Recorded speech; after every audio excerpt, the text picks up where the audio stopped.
চট্টগ্রামে টাকার গরম নাই, সেজন্য দেখাচ্ছে না। না, আমাদের ওই রকম কোনো কিছু নেই। আমাদের পুরো টুর্নামেন্টে যেই প্লেয়ারগুলো অ্যাভেলেবেল ছিল এখনও তারাই আছে। মানে এই টিম নিয়ে আপনি কনফিডেন্ট যে আপনি ফাইনালে উঠতে পারবেন? হ্যাঁ, আমি আসলে ওইটাতে বিশ্বাসী না যে ওভারনাইট একটা প্লেয়ারকে আনলাম আর সে ডেলিভার করে দিল।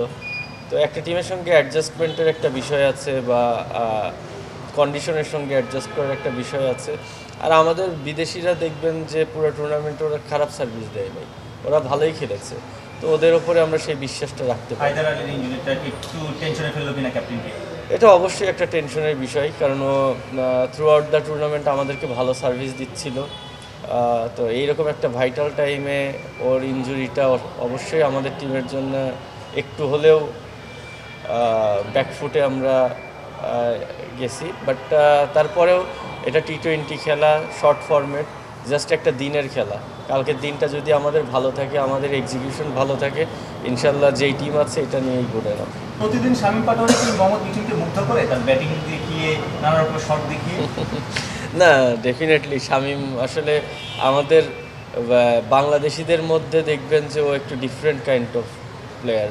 তো নর্মালি বাংলাদেশিরা যেভাবে ব্যাটিং করে তার থেকে একটু ডিফারেন্ট আছে ওর ব্যাটিং।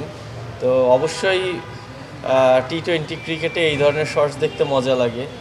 আর আমিও আসলে শামীমের একজন বড় ফ্যান।